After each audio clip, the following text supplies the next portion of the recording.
Okay, so we have an episode coming out next week all about auditory processing. Um, it's called Autism and Auditory, Low Inhibition plus High Excitation equals Sensory Overload. We have a episode, a whiteboard on the auditory brainstem response, which I have mapped out here again. But that episode was just about the ABR, and it really hit wave 5 because of the mesencephalon, which is here on the brainstem. And because of the known roles of the mesencephalon with the autistic phenotype, including sensory processing, hearing, and eyes, and motor movements. So the mesencephalon is a big region of interest for me and for autism research. It should be, anyways. So we'll do some more auditory brainstem response because it's a big part of hearing. And then we'll also cover listening dissonance in this whiteboard series, and maybe the auditory cortex, which is up along it through here.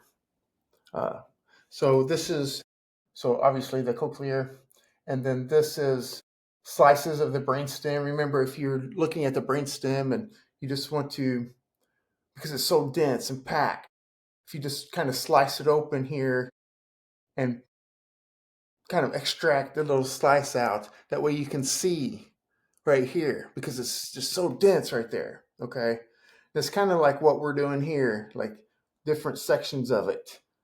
um, this is the medulla part, which is kind of where this is, and then we're working up. This is the pons has the little football shape. Okay, this is the brainstem, and then the mesencephalon's at the top, very small area, and that's here. And then right here is the subcortical areas, and just highlighted here is the thalamus. Got the thalamus here. We'll get there though. So this is just working our way up because hearing comes in through the ears, reaches the medulla, to the pons, to the mesencephalon, and it works its way up. Okay, so there's a lot more steps here compared to vision, to the thalamus, to the lateral geniculate, and then to the superior colliculus, which is here. Okay, vision is just straight through. So from retina, pretty much to the lateral geniculate nucleus, which is the relay station, and superior colliculus. And then it can just start to recruit downstream regions for the sensation perception, sensory processing. Hearing's a little bit different, okay? There's essentially 7 steps to get to the thalamus to the cortex. It takes 5, maybe 6, to get to the brain, outside of the brainstem. Okay, so this is the cochlea, of course, and this is where it starts. Okay, this is 1. So sounds come in and enter the cochlea. Okay, and then it's spiraled.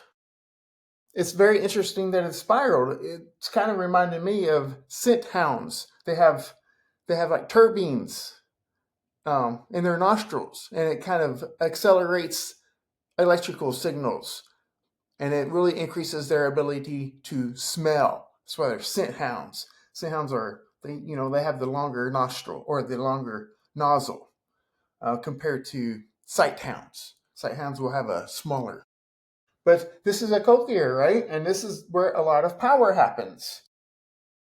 The 8th cranial nerve is kind of here. So 8th cranial nerve and the cochlea. So what is very fascinating about the cochlea is because this is the most DC voltage the human body has. This is the biggest power right here. And kind of the formula, it's called endocochlear potential, or EP for short, endocochlear potential. And this is involving some potassium ions. Okay, this is in the endolymph, which is 99% water. We're going to talk a lot about water and melanin here. Melanin is very underrated here. Jack Cruz is the only one I've ever heard talk about melanins role with this process. And then perilymph, okay? And then hair cells, because we're making our way to the stria vascularis. This is where this endocochlear potential is happening. We can map out millimoles, okay? So the endolymph, remember, is 99% water. Potassium ion, millimoles, is 150 roughly. All right, let's go here. Well, we got the sodium there. Let's go here, and then we'll do the potassium, sodium, which isn't so much involved here though, okay? And then we'll just like make a table here. Why not? We'll get through it. And then millivolt, okay? Sodium here is low. It's only 1 or 2. The perilymph is no more than 5. So already a big difference here. But it has a lot of sodium, roughly 150. The hair cells, similar to the endolymph, 140 to 150. Just showing up? Not bad. It's not bad. Sodium here is not very many. We'll call it 10. Okay, so we could think of this as, okay, this is a big difference here, okay? So step 1 is kind of delta potassium ion. That's the way we can see this. The differences, okay? Yeah. All right. So now the millivolt, okay? This gradient here. And that is, you can look at this as delta V. The difference is in volts. This is a big difference right here. So this is plus 85 to 100, okay? The perilymph is essentially 0, maybe plus 5, maybe. The hair cells, minus, okay? So this is what we're talking about right here. Look at this delta. This is a big thing here. This is approximately a difference. There's a delta here. Oh, good night. 145 to 155. The millimoles charges the millivolts, and this is where the action potential happens. This is where the wave, the sound wave, turns into an electrical current, electrical signal. And it's all happening right here. And this is the most power in the human body. Now, I erased one. Let's put this back up in black. Okay, so ABR2 is exiting the cochlear and reaching the dorsal and ventral cochlear nerves. Okay, this is happening at about 2.5 milliseconds. So there's not a whole lot happening right now between, let's say, typicals and autistics. Okay, there's not a lot. There's a lot of excitation though. So no problem with the autistic phenotype. There's a lot of, especially coming off of that electrical potential, that endocochlear potential. ABR3 is the action of the dorsal and ventral cochlear nerves, which is here and here, okay? So what is happening at this moment? And this is occurring at approximately 3.5 milliseconds. So we can call it DCN and VCN. So it kind of branches off and hits both of these. And then these will speak over. There's also some facial nerves here and some other things that it's doing within. It's really synchronizing the cochlear nerve, and it's setting order for the very crucial brain region, little nuclei here, called the superior olive, which is leading us to 2, 3, and then 4. 3 and 4 is going to be a lot happening. Superior olivary and the medial, okay? This is happening at about 4.5 to 5 milliseconds. There's a lot happening at this point. The superior olive will start to send signals up. This is just kind of spliced. This is the lemniscal. Okay, so superior olive and the medial olive to the lemniscal. This is going to be a large part. Lemniscus. Okay, and also involved here will be the medial. I should have just abbreviated this. Nucleus of the trapezoid body. MNTB. So, to be fair, this would be 3. And the lemniscus up at the top. The lemniscus is kind of probably like, it covers a large area there, like so. You can see it if you splice open the mesencephalon. You can see it. This is where ears, both ears, are coming into play. Okay, there's a thing called ITDILD.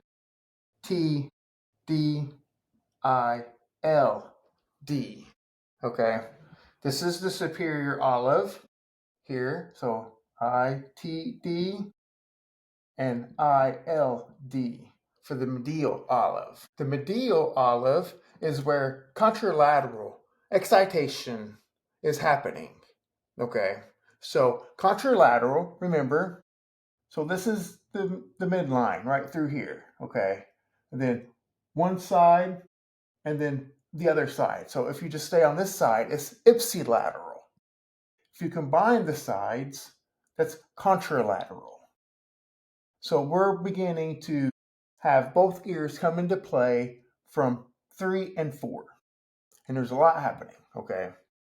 So ITD with the superior olive is microsecond level timing differences between the two ears for sound localization. ILD is differences in sound intensity of both ears, okay, for that localization, and especially at higher frequencies. Some excitation and inhibition here is all of that's excitation, all right? And it's reaching the lemniscus at some point, because this is just a splice showing, but there's some depth to it, okay? There is a lot of burst firing happening here, and that's excitation with the ventral nucleus of the lemniscus.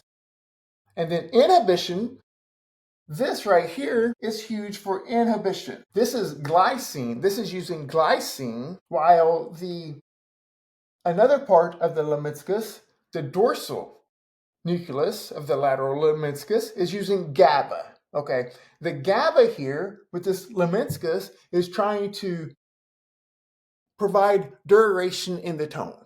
Okay, because there's a lot of excitation coming up because we want these things firing fast because we want to process the sound. But we have to be careful and not overload it and allow unwanted noises to enter. At each step, we're trying to filter out as much as possible. And this is inhibition. So now we're at the lemniscus. Okay, so wave 3 to 4 is very important. In the autistic phenotype, there is a lot of jittering and irregular inhibition that just starts to be overwhelmed, this process here. So if this process is overwhelmed or getting overran, what do you think downstream is happening? We always talk about upstream versus downstream. Here it's a little backwards though, right? Because we're moving upstream. But as we move upstream, it's actually downstream. You see that? It's so fun. So auditory brainstem response 5, we covered this pretty good in the episode about the mesencephalon. So this is entering in the inferior colliculus. I talk about both of the colliculi a lot. Superior for vision, inferior for hearing. Colliculus.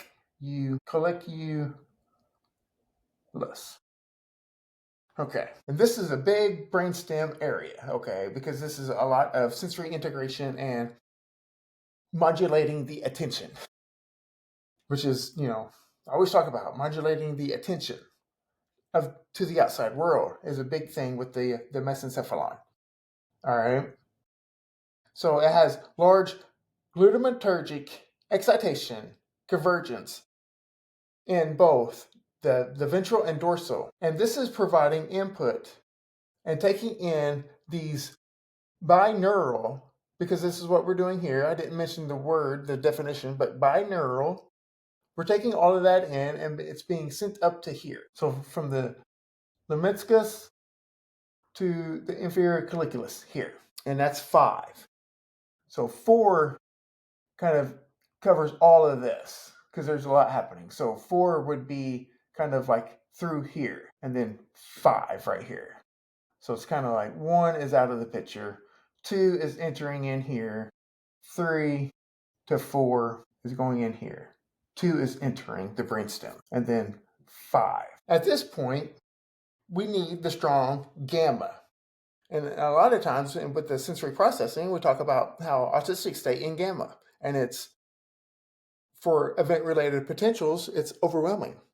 But with hearing, with this dynamic electrical capacity, we want the gamma to help suppress. So once again, it's kind of backwards. With the autistic phenotype, it has a hard time achieving that gamma because of the backwards sensation. Okay. Once it hits the inferior colliculus here, remember the part of the thalamus for auditory, the relay station for auditory is the medial geniculate nucleus, which is, if you can see it, it's the inside here. Remember, if this is the midline, so medial means middle, and then, which is here, and then the lateral geniculate, which is here. Okay, this one would represent here. So we're going to go up to the medial geniculate nucleus, and this is 6. This is 5. So we're entering the subcortical areas. We're finally entering the brain off of the brainstem at 6. And the time here for us to get to ABR 5 is roughly 6 milliseconds. So within 6 milliseconds, sound enters the brain and it hits the brainstem within 6 milliseconds. Okay, and then we're entering up. And from here, we're going to start recruiting more areas to make sense of what we're hearing. Because remember, we have not even become close to reaching perception yet at this point. We have no idea what the noises are at this point. We're just working our way up to brain areas that can really make meaning of the sounds. This is happening at about 7 milliseconds. And also in play here is the TRN, the shell. Remember, this is all GABA. This is just pretend like this is cut out, just so you can see how it's protecting it, how it's covering it. So if this was the thalamus, this would be the TRN, the thalamic reticular nucleus, because the thalamus needs protection, because we cannot just be overwhelmed with sensory. The medial will send some signals to the auditory cortex, and then some signals to the thalamus, inside the thalamus. So from here to the auditory cortex, and then some will enter. Now the TRN, remember from the TRN inhibition and autism episode, it has different sectors: visual sector, auditory sector, and somatosensory sector, things that will help with like touch even. So the auditory sector, just like all of the sectors related to protection and sensory gating, is compromised, especially since the signals coming in has already been kind of compromised itself. So each stop, it's just picking up more and more complications. So we've entered the thalamus and early parts of the auditory cortex. Okay, so ABR 7. The final destination is the thalamus, various parts of the thalamus, and to the A1, what is called A1. This happens about 9 milliseconds, 8 to 9. Just remember, just like anything really in biology and neuroscience, each downstream region that it's hitting, it's going to start recruiting more and more regions. That's the way you can think about that. So as we're working our way up, there's not a whole lot of other connections being made. Okay, like as we coming up through this brainstem, it could send some descending fibers down to help us with peripheral, and it's also going to eventually hit the cerebellum, because right about here is where some inputs to the cerebellum will happen. You can see a little, it looks like a thorn, like a rose thorn, stick out, and then the cerebellum will develop around this, behind the brainstem. Okay, so we made it from noise entering the cochlea to that huge action potential, that electrical gradient here. Remember, with the endolymph, perilymph, and the hair cells. Okay, the sodium or the potassium ions and the millivolts, that gradient, just that electrical capacity. Then we worked our way to the medulla with the ventral and dorsal cochlear nucleus. Then we recruited the olivary. Then we sent it up to the lemniscus. Then we entered the binaural, so both sides can start making sense of it. Then to the brainstem, or the mesencephalon specifically of the brainstem, the very top of it. And then into the cortex, or the human brain. And then thalamus, of course, also a part of the auditory brain response 7, is something that I want to end on because I mentioned it, is thalamocortical. Okay, remember, the thalamus it's taking in all sensations coming in that get to enter, that the TRN allows to enter. Okay, some of them have different privileges. Remember, on the TRN episode, we talked about how some things have more privilege and some things are more restricted. Okay, but the thalamus has a lot of different subdivisions here. A main one for sensory is back here, pulmonary. And then another one up here is mediodorsal subdivision. And these two will, not just those two though, will start to recruit up through the cortex. Okay, and that's the thalamocortical. From this point, we could map out the mini layers, because the auditory cortex has its own mini layer, and then all of these other cortical regions have their own types of mini columns. The biggest thing with the mini columns is layer 4. Remember, that's the thalamus enters the mini columns in layer 4, not layer 1 to work its way down, or not layer 6 to work its way up. Inputs go into the mini columns about halfway, layer 4. So this is the auditory brainstem response as well, in more detail than the previous episode, okay? So we'll keep this out because I want to talk about listening dissonance.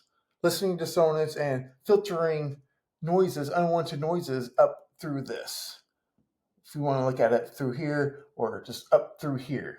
Listening dissonance kind of starts with 3 and 4 because we're losing our capacity to inhibit noises coming up.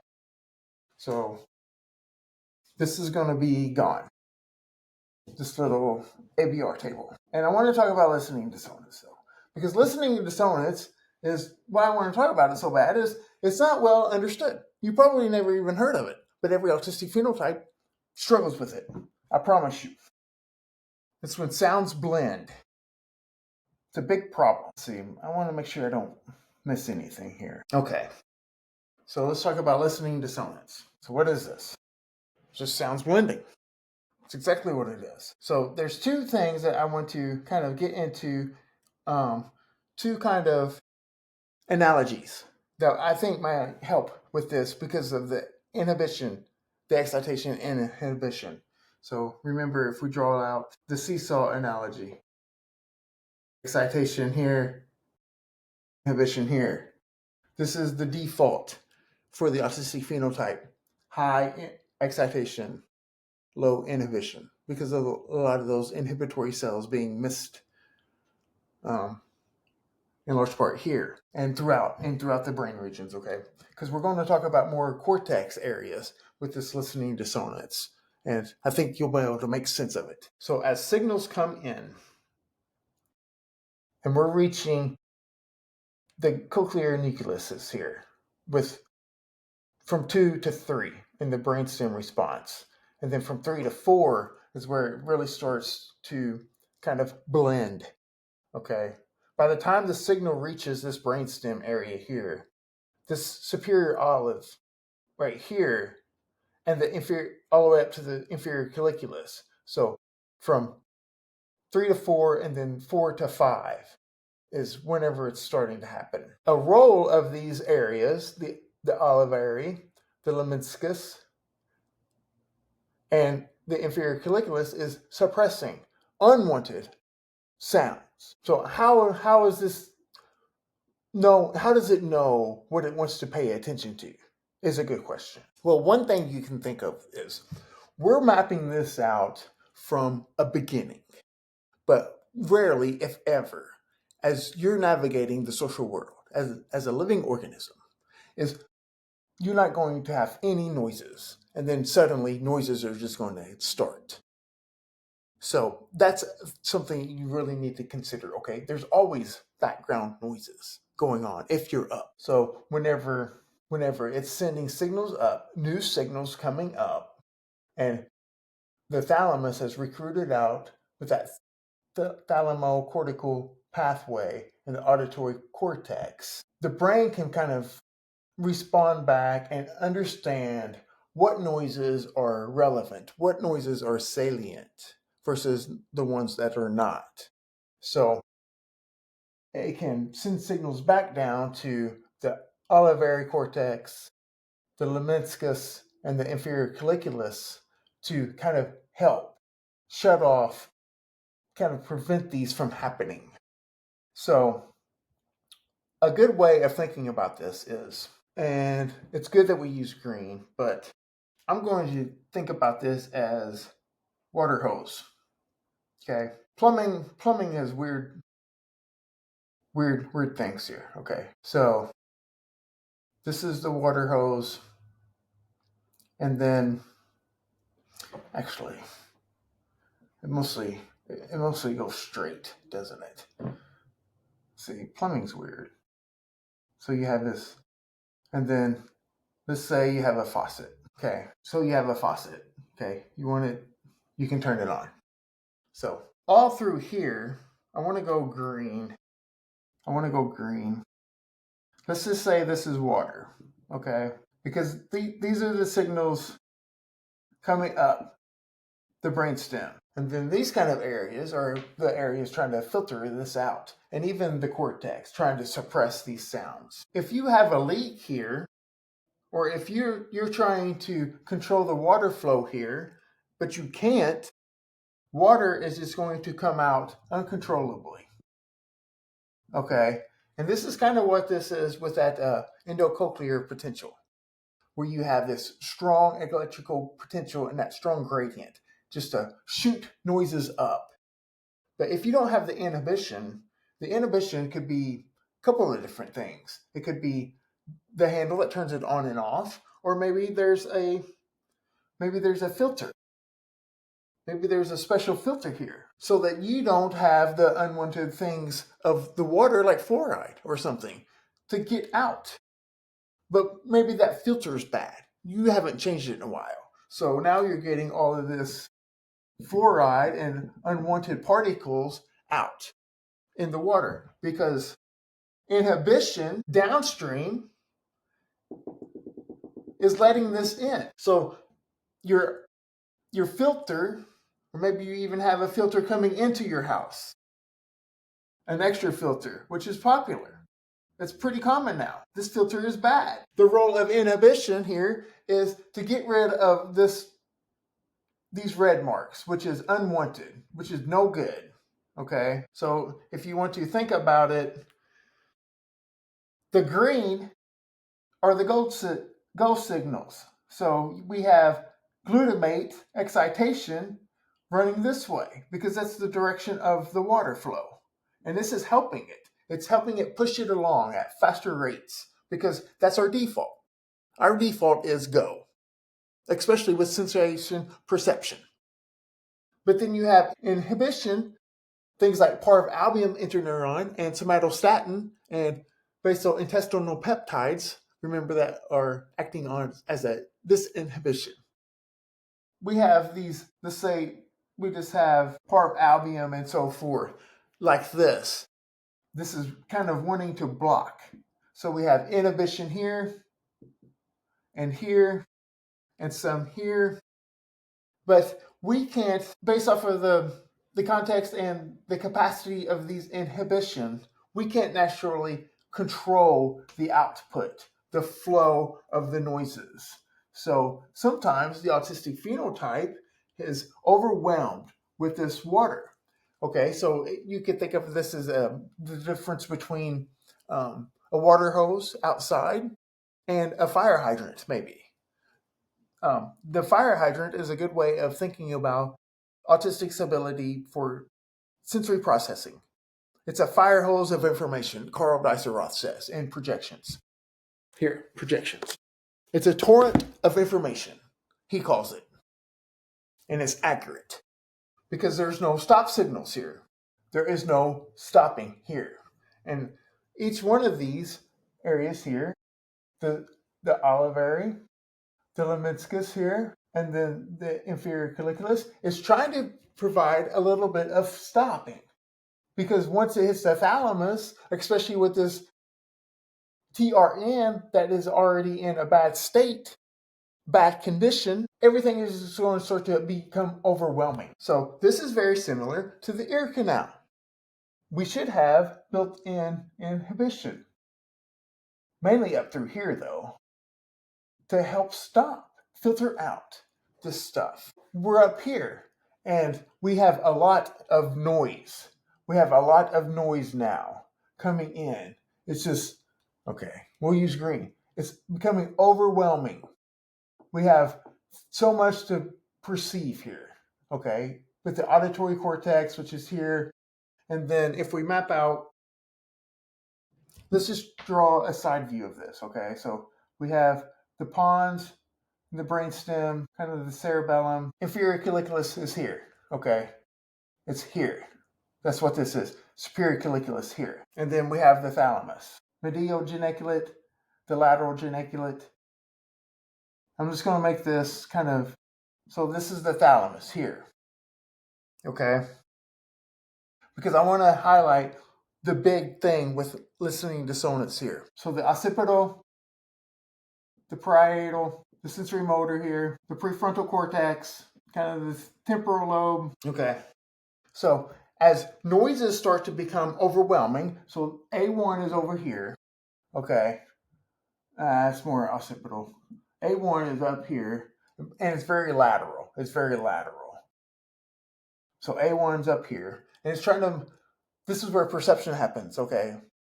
We do not understand the noises until A1 kind of helps make sense of it. Like if you hear your favorite song and maybe it takes 1 second or 1 or 2 tones and you recognize the song versus, oh, what's that song? What is that song? You're just sitting there, just, oh, what song is that? You know, you're working here in the auditory cortex and other areas of the cortex. Remember, layers 2 and 3 in the mini columns will help you get there. But the thalamus is sending signals up to those mini columns to recruit layers 2 and 3. Because layers 2 and 3 is where your experiences live, your subjective experiences and your intelligence live.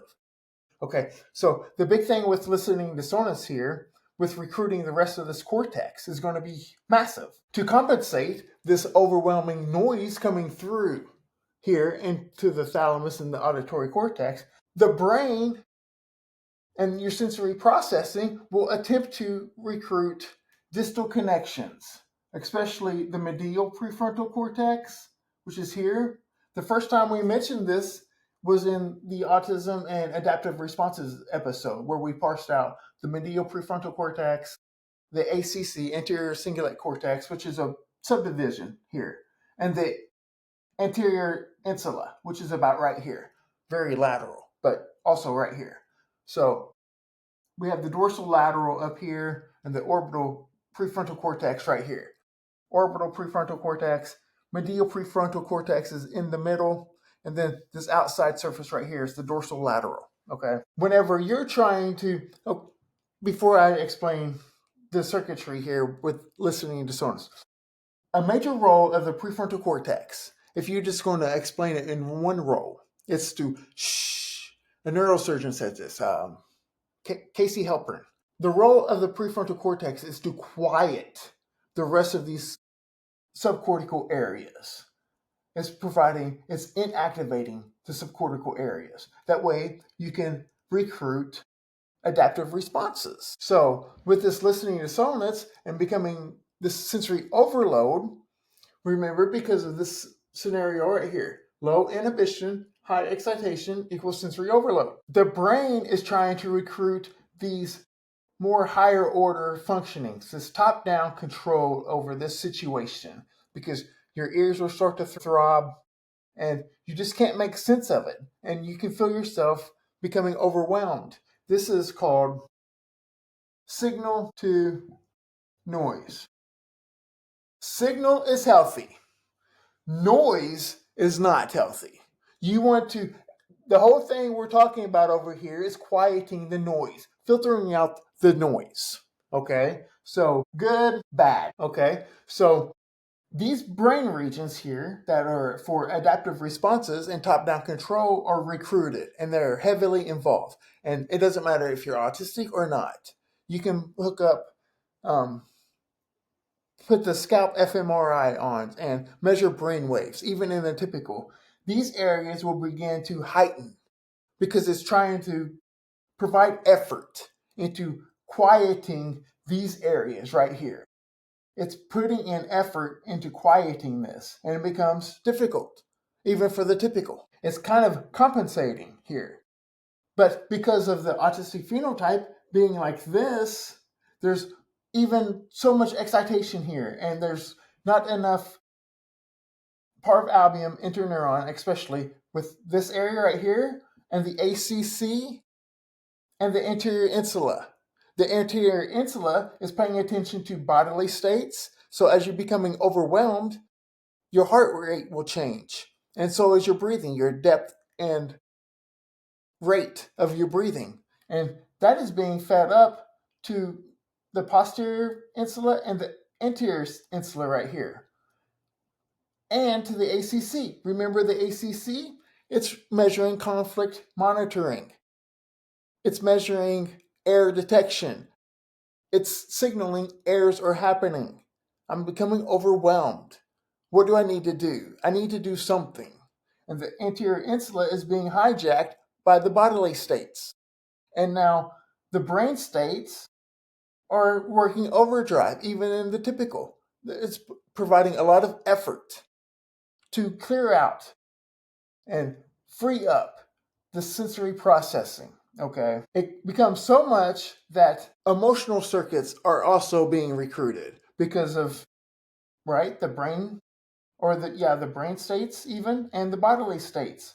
So remember that third role of the anterior insula is evaluating the environment. So it has three main data sources: brain, body, environment. And this thing is becoming overwhelmed. And so it's hijacking. It's allowing these processes to be hijacked. So the insula is a good friend and a very powerful enemy. Just depends on who's leading the way here. Remember, we talk about who's leading the way. When we're adapting, when we're responding well to the environment, areas like the dorsolateral and the medial prefrontal will lead the way. It will orchestrate the circuitry needed in these lower areas here, instead of vice versa. When we are overwhelmed, these lower areas, like the amygdala here and this ACC, become hyperactive, and they're hyperconnective. And these are emotional circuitries. It gets to the point where these are hijacked, and including here. The orbital frontal cortex is roughly 90% sensory, even though it's a so-called prefrontal cortex, okay? So the orbital frontal cortex, the amygdala, which is not our fear center. People, get rid of that. That's a bad misnomer. Fear center is all about correlates. We are past the times of this brain region equals this. The amygdala is also involved with positive things too, and motivation, not just fear. So come on. And then the anterior insula. Whenever these things are just kind of hijacked like this, and the prefrontal becomes shut off, we leave because that's the only option at that point. Is it an adaptive response? Maybe. Depends on who you ask. If you would ask, well, looking back at it, maybe not. But in real time, that is the option. Because it is impossible to filter out all of this excessive noise coming up through here and overwhelming the brain, overwhelming the thalamus. And that is listening dissonance. This is a bad thing, and it's uncontrollable. This is why people will wear the noise canceling headphones now. And they're screaming kids. And they're just overwhelmed. Even adults, even like family gatherings. It's like gone. That's the option, is gone. Because you can't control it.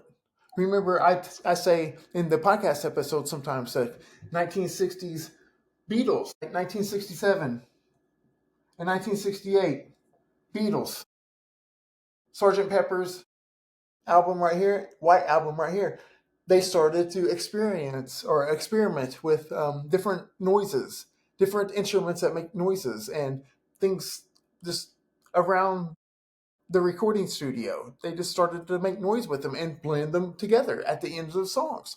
And the songs would just carry on with all of this orchestrated, bizarre music blends. And that's what it sounds like. That's what it sounds like in real time whenever you're out and it's getting loud. You can't discriminate the sources of the sounds. You can't. Even if they're lower volume sounds, but they're multiple sources of sounds. That will hijack these areas as well. Because at first, you can pay attention. You can pay attention to the different sources of sounds coming in. Almost like you can follow along with different, maybe, conversations. But then, all of a sudden, it comes so fast. Let me tell you, it comes so fast.